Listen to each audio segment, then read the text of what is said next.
Hi, and welcome to the podcast PPE Quest, which is the podcast all about PPE, personal protective equipment. Although, to be honest, this episode doesn't really focus on PPE. But hopefully, you're going to stick around and listen because this episode was actually really fun to record. I talked today with the real evil HR lady, Suzanne Lucas, who is going to talk to us today about how HR also plays a role in workplace safety. And, you know, if we're being honest, like let's just get real here. People don't like people in HR, right? People don't like the HR department. But then again, people don't like the safety people. Why not? Because we're the ones that are taking away all the fun at work. No? Like, yeah, I have to go to the company, to the production office and say, look, please, can you not ride your scooter through the warehouse? Because you might have an injury. I'm taking the fun away. And this is something that HR and we have in common. So it was really fun to talk to Suzanne about this. We also talked a little bit about training, and Suzanne has a really fantastic story to tell about how safety training actually became very beneficial in someone's life. So stick around and listen. And yeah, I hope to connect with you. Connect with me on LinkedIn, and you can connect with Suzanne as well on LinkedIn. And yeah, enjoy the episode. Thank you.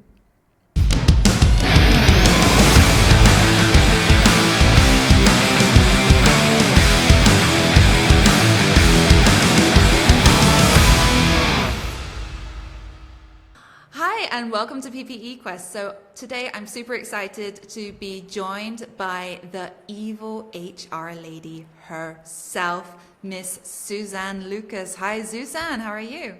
I am splendid. How are you? Oh, I'm doing fantastic. So, Suzanne, the real evil HR lady, what makes you so evil? Well, it's that all HR people are evil. That's generally the viewpoint people have. And I will say there was some pretty bad HR behavior in the news yesterday. And Yeah. yeah, so the CEO and his head of people that got caught in their affair in a Coldplay concert. Oh, And gosh. there's that is not normal behavior. But people are like, "Oh, I'm not shocked that HR would behave that way." People have a negative attitude towards HR, and so I just kind of make fun of that. But I So you're do not. tend to not be terribly evil. But I will probably take more than my fair share of pizza if that is at the office. Oh, okay, that's good to know. Thanks for the But tip. So, I will make sure that everyone has gotten some first, but then I will go back for seconds. but then you'll take the rest. Okay. So who is Suzanne Lucas? Can you tell us a little bit about yourself? What do you do? Well, I call myself a human resources professional because that's vague, right? I write about HR, business, anything to do with the people side of business, and then I train other HR professionals. So, I'm physically located in Switzerland, but I train, I do a lot of compliance training for US based HR professionals. So mainly I train people and write about it. But I spent 10 years in corporate HR working in pharma, which is a big deal here where Laura and I both live in Basel, and Yeah. in grocery stores, which was a completely different kind of a Okay. place to work, but From really fun. pharma to grocery stores, or was it Well, it was grocery from grocery stores to stores to pharma? pharma, but Okay, it was a okay. Oh pharma wow. pays a Okay. lot more than grocery stores, so I'm Oh not really? going, not going back. Okay. Oh wow. And yeah, so I was browsing your website, which is the realhrlady.com, I think. The Let me just evil evilhrlady.org. sorry, evilhrlady.org. I will cut that out. Evilhrlady.org, and you have a video there, and I just started watching the video, and something you mentioned really just it got to me. And at the beginning of your video, you said people join HR or they become HR managers because they like people, and then they start working with people. And then things look a little different. Could you explain a little bit about what you mean about that? Well, people tend to go into HR because they're optimistic and they want to help and all of that. But it turns out that people are difficult. And so you come in with this idea that, oh, all we need is this program or policy, or if I just treat everybody correctly, then nobody will sexually harass anybody. Everybody will come to work on time. Everybody will work hard. It just, I don't know what everybody else is doing wrong, but I can fix it. And then it turns out that you can't fix it. You can't just walk in and make people change. If we could walk in and make people change, frankly, you and I would both be out of a job, Yeah. right? Right. That if we could just be like, oh, make sure that you're always following all the safety rules and never tell a dirty joke at work, and then we would be like done. And if we could be like to managers, no, you can't punish your employee for being pregnant. And they'd go, oh, okay. And then it would just never be an issue again. But it is an issue. There's Yeah. all of these things that just, it's this constant fixing of problems. And that's the job. That is the job, is fixing problems. But it can really grate on you, and it can become this, again, what am I dealing with? And then add to that, we've got government regulations on top of that, and a lot of things that people don't like about HR, we don't like either. But it's governments telling us to do. Like at least once a month, I'll get an email from someone and they'll have a screenshot of a job application from a UK job application. And I always know it's UK as soon as I get it, because this is something that they frequently do in the UK, is that they'll have a questionnaire that asks all of these invasive questions, like about your parents' education, what schools you went to, what your socioeconomic status was as a child, and they're like, "Why am I asked? Why are they doing this?" And I'm like, "It's a government thing. Yeah. There's not a recruiter on the planet that sat down and went, I'm going to ask these really invasive questions, and that will increase my talent pool." It's government reporting. Yeah. Whereas in the UK, it's illegal, or you're not allowed to send your photo with your resume. I think it's something like that. Or you don't need to send a photo with a resume. In the US, you don't send your photo with your resume, and it's considered bad form. But then everybody goes ahead and looks you up on LinkedIn, where anyway, your yeah. where your photo is. Yeah. Whereas I think here in Switzerland, you have to, right? You send a photo with You a have resume. to. And I Yeah. was helping a Swiss friend do his English CV, and he had on there his Primarschule. And I said to him, I'm like, take this off. And he said, no. He said, I'm applying for jobs with local firms, and they need to know that I'm local. Yeah. And I was like, really? And he's like, yeah. He's like, showing that I grew up in Allsville, like that is an advantage to me, Yeah. because he went to university in the United States. So he's like, with my US degree, people think I'm foreign. I have to put my Primarschule on there so that people know that I'm local. And I'm like, oh, that's weird. Uh-huh. That's almost like, could be discriminatory if you think about it in a Well, and it is, yeah. It is, yeah, it is. No, but it's quite interesting because like when you think of companies, the people that people don't like is the HR department, but also the safety department, right? Absolutely. We're the bad guys. We're the bad people, right? We're the ones Yeah. that stop people from having fun at work, because we want people. Well, in my case, I want people to stay alive. That would be a nice Rude. benefit, yeah. And in your case, you also want people to have a good quality of life after work when it comes to stress, mental health, and feeling good at work. All of those things. Yeah, I want that for them. And I want everyone to be happy and healthy physically and psychologically at work. that's what I'm hoping for. And I want you to be productive. I really want you to be productive because if you're not productive, I'm going to have to terminate you. And I don't want to do that. I really don't. And what would you say reduces productivity at work? Big productivity killers are stress and lack of clarity. This is one of these things that um, I know this is gonna get all your listeners are gonna like turn off as soon as I say this. I love performance improvement plans. Oh. And I realize that most people don't use performance improvement plans properly. But the Right. reason why I love performance improvement plans is that a well-written PIP details you need to do this, you need to do this, you need to do this, you need to do this, you need to do this. If you do these 5 things or however many things that was, in this is our 30-day check-in, our 60-day check-in, our 90-day check-in. If you do this, then you're on track and your job is safe.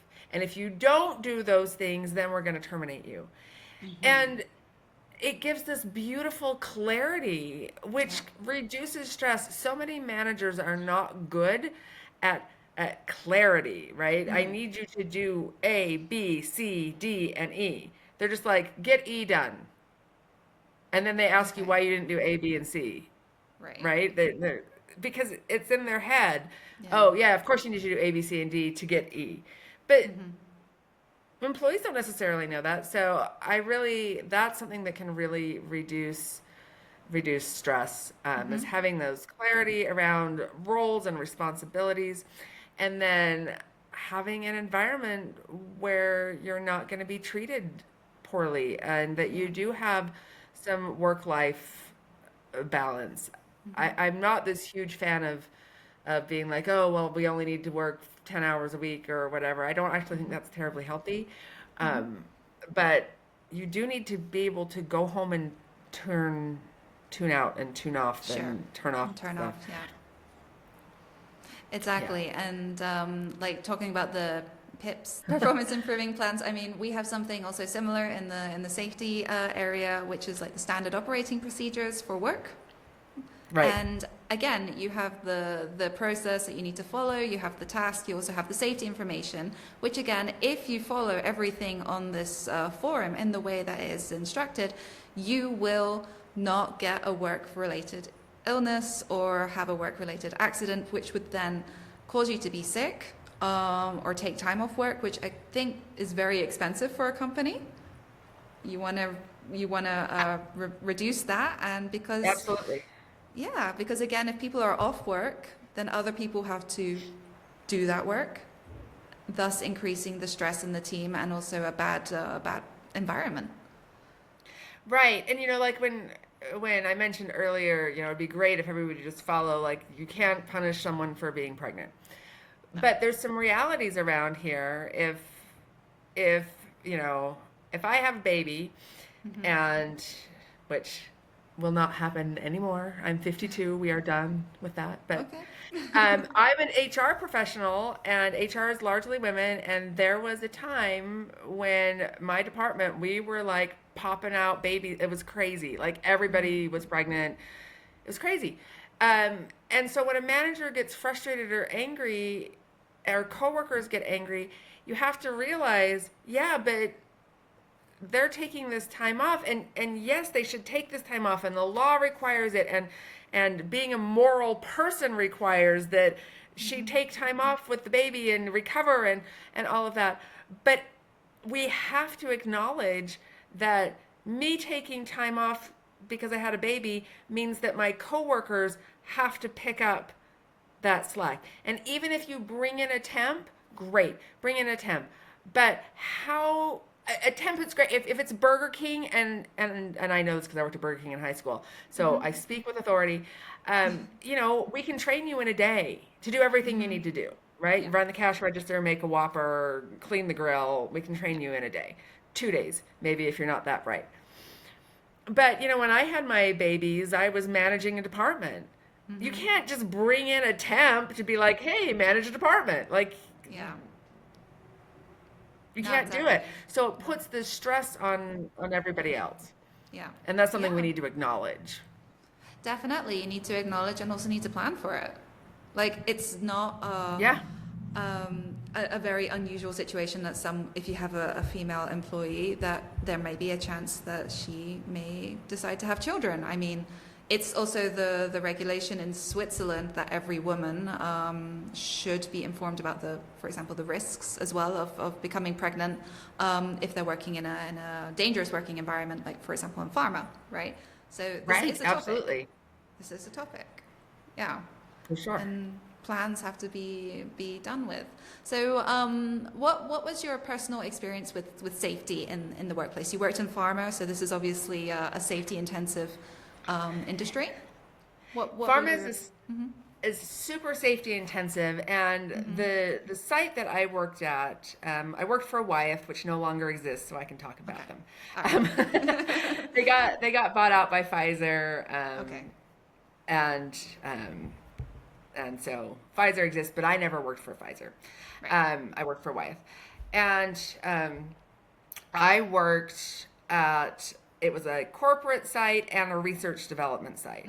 So we had labs, so many labs, and there were rules about those labs.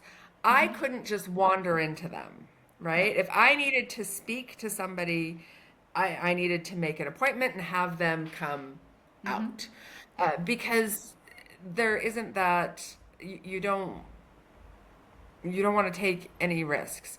I did work for a short period in a pharma manufacturing site, and we had to make sure if you left the corporate offices and went down to the floor, you needed to have the steel-toed shoes. You needed to whatever. I don't remember. It's been a while. But and some of those things just seem so silly. I'm going to walk down a hallway. Why can't I wear my regular shoes? Well, because you can't. Nothing's going to happen. Yeah, you're right. Nothing is going to happen 99% of the time. Yes. But what if it's that 1%? And it's like every time I get in the car, I put on my seatbelt. As I mentioned, I'm 52 years old. I've never been, knock on wood, this is, I don't know how wood my desk is, it's got that laminate.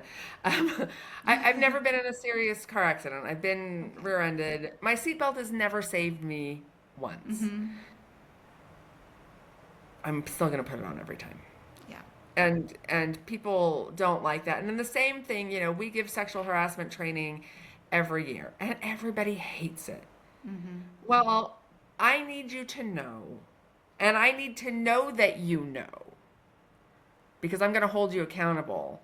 And this whole, oh, I didn't know that wasn't okay. Yeah. That doesn't fly. Yeah. Yeah. The magic signature. Yeah. Getting these Yes. documents signed. Like, yes, you did know. It's here. Yes, It's you described. did know. Exactly. No, ignorance is it's not an excuse. But that's It's also not. our role. That's our role as, for example, in safety officers. Our role is really to document and this is sometimes you're like, oh, do I have to make all this effort? I've just told them a little bit, like, don't put a ventilator on the window because the window might close and the ventilator might fall off.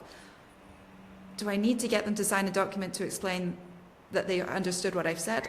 I'm sorry, but yeah, it's for my safety. It's for the company's safety. Yeah, it's a bit too much maybe, but I'm going to do it.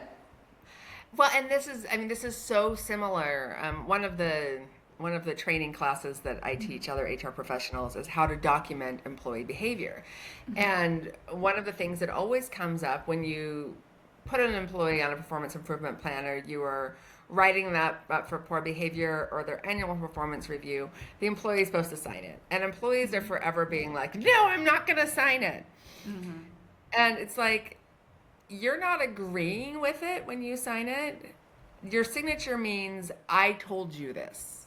Yeah. And I don't really care about your opinion. I mean, that sounds harsh, but I don't. Like, if this is the deal, this is what we've put up, your signature means that I presented this to you. And if you refuse to sign it, fine, I'm just going to make a notation. I'm going to sign it myself saying, I met with Laura Dorman on the 18th of July, whatever year we are, 2025, and presented her with this. Laura refused to sign. I'm going to sign it. I'm going to get a second person to sign it. And that I'm going to go away with that. But it's that CYA that we're constantly doing. And it's very important that people are doing what they need to do and signing what they need to sign, because I have to be able to show, yes, you took this training. Yes, I presented you with this performance improvement plan. Yes, you know that these are the rules that you violated. It's constant. And the thing is like these trainings, these performance plans, you know, it's actually for the benefit of them, of the worker, right? These trainings are, I mean, of course, many trainings are mandatory, but not all trainings are mandatory, but they're offered anyway because they want to ensure that the worker really knows and feels comfortable with what they have to do. And for example, with safety training, the more safety training that you can offer a worker, you're basically saying the more protection I want to give you, the more I value you.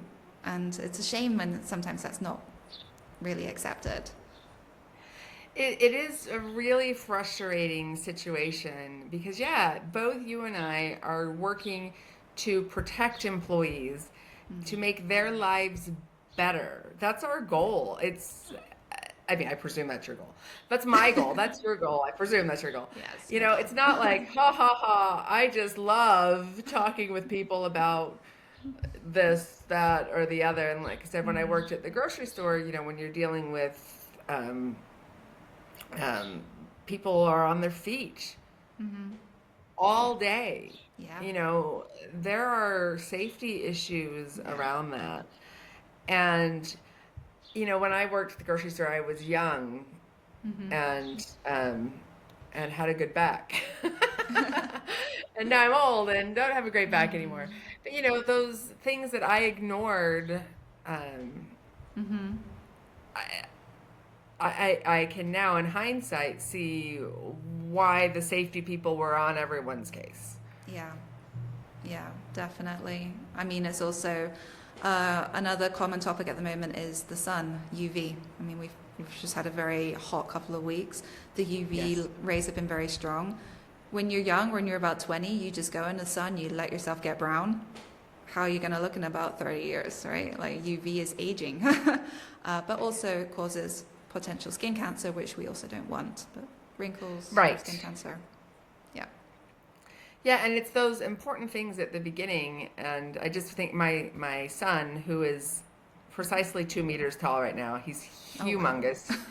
He's just started his apprenticeship as a carpenter, and to his boss's credit, which I think is awesome, his boss was like, "You are too tall for all of our equipment, and so we are going to build you your own station so that when you're working, it's at an optimal height for you." And like now he's 17, and it didn't bother him at all to work at something that wasn't an optimal height. But his boss had enough safety sense to be like, yeah, he's 17 now, but let's do this. And so they took time and money to build a custom workstation for their 17-year-old apprentice, which I think is a really amazing. I like his boss. You know, I think that's a really great thing. That's a fantastic initiative. Yeah. I think. Yeah. Now, granted, they have the skills because it's carpentry, right? Sure. But still, there's a lot of bosses that wouldn't do that for you. No. I mean, it's not necessary. So why should we do it, right? Yeah. No, I think that's fantastic. Congratulations on him having a good way to learn work. That's great. Yeah, I think it's awesome. Yeah, definitely. Cool. And you mentioned, just before we started chatting, you mentioned about a story where safety training proved helpful. Absolutely. This is from my friend Mel. She is an HR director in the middle of nowhere, Texas, Okay. working in oil and gas. Right. So if you've ever been out there, Texas is just like huge, and where she is, there's not a lot. She's in the town of Midland, but then Mm-hmm. all of the oil and gas, there's the fields, and they go out. And one of her employees, one of her truck drivers, was in a serious accident Okay. 2 days ago. Oh Serious gosh. accident, like people should have died, and it was not her employee's fault. It was Right. 100% the other person's fault. But it Right. was his safety training, his driving training. He did exactly the right thing. The police were like, "Holy crap, you saved everyone's lives." Wow. Um, and it was that training that a lot of us probably would have been like, "Ugh, I know how to drive. I've been driving in America. I've been driving since I was 16. I don't need this special evasive." And but he had it, and he did it, and he saved his own life, and he saved the life of the person that hit him. Um, and even though it was that person's fault, it doesn't Mm-hmm. matter if it's somebody else's fault. If they die in a car accident that I'm involved in, I'm feeling guilty about it for the rest of my life. Yes. And she was just, she's like, everybody's shaking. It's this whole thing, but she's so proud of their training Yeah. that saved lives. Yeah. And instead of being to him like, "I can't believe you got in an accident," they are like praising him and doing all the things that you should do. The accident wasn't his fault. It was not his fault. But everyone being alive is his fault. And that is something that this being up on safety and going above and beyond. Sure, he needs a commercial driver's license to drive their trucks, but they go above and beyond, and that above and beyond is Yeah. miraculous. There's just really that No, I think huge blessing. that's fantastic, and it's a big point that I always like to mention when I'm visiting companies when it comes to safety culture. Because normally in safety, a lot of people focus on the negatives, right? You're doing this wrong. You're not wearing the right PPE, or this is too dangerous. You're doing really bad. Well, what about the good things that happen? The positive reinforcement. I often walk around the production site and say, "Oh my God, that's great that you're wearing your PPE correctly," or "I'm really happy to see that you've done this," or "That's such a great initiative that you've done." And I think, as you said, it's the positives that we need to celebrate in safety as well. Like, you're doing a good job. Well, yeah, and it's the same thing. Like when I conduct like sexual harassment training, I will focus on the behaviors that they should do rather Yeah. than just saying no's. Because people learn better through positive things. Like, Yes. this is how you should behave instead of don't be a sleazeball. Okay, nobody thinks that they themselves are sleazy, No. right? But let's have that clarity. So I love, yeah, if you're going in and you're pointing out, "Hey, look how awesome that is," Oh. then people get that warm, fuzzy, and they're likely to keep doing it. It's like training an animal, right? You give them rewards when they do good things, and that's what you and I both do. We're just training people It's with we kibble. are. It's cognitive behavior training, because that's what the ego is doing, right? If you do Yeah, something bad, or if you do something incorrect and you don't get injured, your ego is telling you, "Hey, good job. right, You can do right. that." Good That's job. dangerous. Yeah, good job. Well done. You didn't die, so do it again. And we need to avoid this. We need to teach them, "Hey, your ego is being a little bit of an evil thing." Yeah.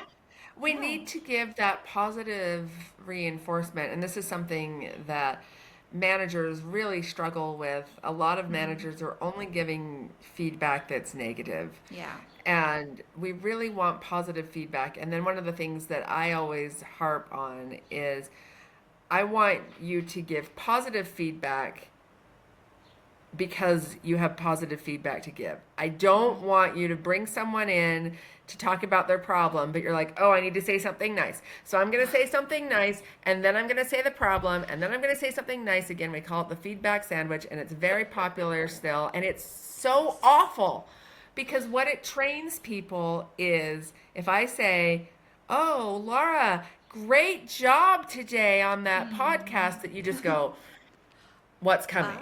Right? Because I never compliment you on anything else. But if I compliment you just to compliment you, then when I need to correct you, I can just correct you. Yeah, exactly. So, Suzanne, I'm going to say thank you because I thought that you were a fantastic guest today on this podcast. Oh, this Full has point. been super fun. Full stop. No, This is my I'm super first glad. safety podcast. Yay! Well, I hope it's the first of many because, as I said, HR and safety, we are working together to get people to like us. We are. We absolutely are. And to make sure people don't die. That's correct. Neither also- one of us yeah. want anyone to die. No. Anyway, thank you so much, Suzanne, for taking the time. And yeah, I wish you a great day and have a great weekend. You too. Thank you. Bye. Bye.